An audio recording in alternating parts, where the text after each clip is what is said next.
પહેલગામ હુમલા બાદ પાકિસ્તાન સામે સતત લોકો આક્રોશ વ્યક્ત કરી રહ્યા છે।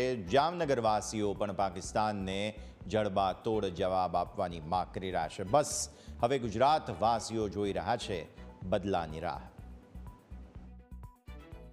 પહેલગામ આતંકવાદી હુમલાને લઈને દેશભરમાં જે આક્રોશ છે તે જોવા મળી રહ્યો છે। વિશેષમાં જામનગરમાં પણ જે આતંકી ઘટના છે તેને લઈને રોષ જોવા મળી રહ્યો છે। આપણી સાથે જામનગરના કેટલાક યુવાનો છે, તેમની સાથે વાત કરીશું, તેમનું શું કહેવું છે।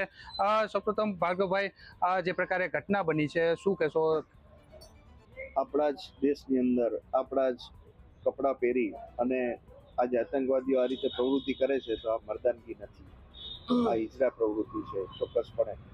આ માટે જે સરકારે નિર્ણય લીધો છે પાણીથી મોહતાજ કરી દેવાનો અને એક સંકેત આપ્યો છે કે હજી આગળ તમે જો જશો તો હજી આથી વધારે આકરા પગલાં અમે લઈ શકીએ એમ છીએ। પાકિસ્તાન પોતાના નાપાક ઇરાદાઓને બંધ કરી દે, આવા શીત યુદ્ધ બંધ કરે, જો તાકાત હોય તો સીધું સામે યુદ્ધમાં આવે।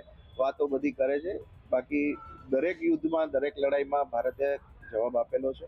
આ ઉપરાંત નરેન્દ્રભાઈ જે નિર્ણય કર્યા છે પાકિસ્તાનીઓને અહીંથી પાછા મોકલવાના અને ખાસ કરીને એક જે સંકેત આપ્યો છે દૂતાવાસ ખાલી કરવાનો, એ સ્પષ્ટ સંકેત છે કે અમે પાકિસ્તાન સાથે હવે યુદ્ધમાં છીએ, વોરમાં છીએ। પાકિસ્તાનની પણ અત્યારે તકલીફ વધી ગઈ છે, પણ તેમ છતાંય પાકિસ્તાન એની હરકતોમાંથી ઊંચું નહીં આવે। એને જ્યાં સુધી સર્જિકલ સ્ટ્રાઇક જેવો જવાબ નહીં આપવામાં આવે ત્યાં સુધી સુધરશે નહીં। જે પ્રકારે યુવાનો છે, ખાસ કરીને જે ઘટના બની એમાં જે પુરુષોને જે ખાસ કરીને ટાર્ગેટ બનાવવામાં આવ્યા હતા, શું કહેશો?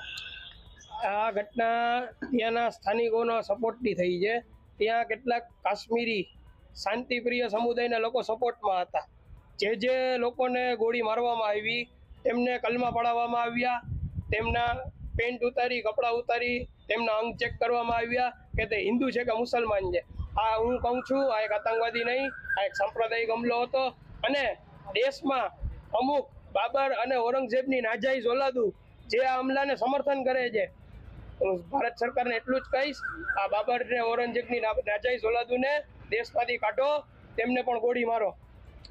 જે પ્રકારે હુમલાની ઘટના બની ત્યારબાદ જે ધર્મ પૂછીને જે હત્યા કરવામાં આવી છે, દેશભરમાં રોષ છે, યુવાનોમાં રોષ છે, શું કહેશો?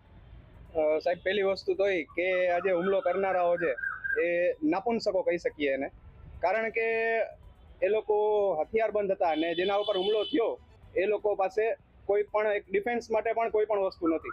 અને બીજા નંબરમાં સાહેબ આજે બધા એવું કહે છે કે આ એક ડિપ્લોમેટિક વોર છે, તો ડિપ્લોમેટિક વોર નથી સાહેબ, કારણ કે ધર્મ પૂછીને માર્યા છે એટલે એટલું જ કહીશ કે એક ધર્મ યુદ્ધ છે ને એનો વળતો જવાબ તો એટલો જ છે કે આપણા કાનુડા કહીને ગયા છે, શ્રી કૃષ્ણ કહીને ગયા છે કે ભાઈ યુદ્ધ એ જ કલ્યાણ। તો બસ એ જ નીતિને નરેન્દ્ર મોદી સાહેબ અપનાવે અને એવું કહીશ કે યુવાઓ અત્યારના તૈયાર છે અને રાહ જોઈને બેઠા છે કે ક્યારે પ્રધાનમંત્રી સાહેબ એમના હાથ ખુલ્લા પાડે।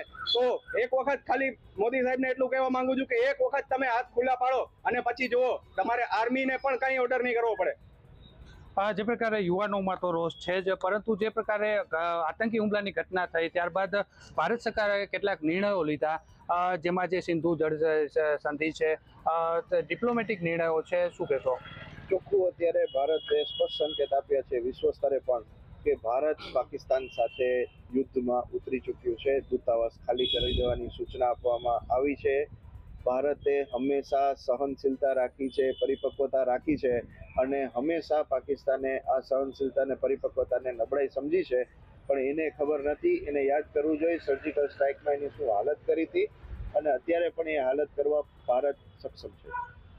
તો ચોક્કસથી કહી શકાય કે જે આતંકી હુમલો થયો છે ત્યારબાદ જે દેશભરમાં રોષ છે, પરંતુ જામનગરમાં પણ જે પ્રકારે યુવાનોમાં રોષ છે અને જે પ્રકારે ભારત સરકારે આતંકી હુમલા બાદ જે ડિપ્લોમેટિક નિર્ણયો લીધા છે તેના કારણે પાકિસ્તાનની કમર તો ચોક્કસથી તૂટી જવાની છે। ત્યારે આગામી સમયમાં ભારત સરકાર જે પણ નિર્ણય લે તેની સાથે જામનગરના લોકો હોય તેવું જણાવી રહ્યા છે।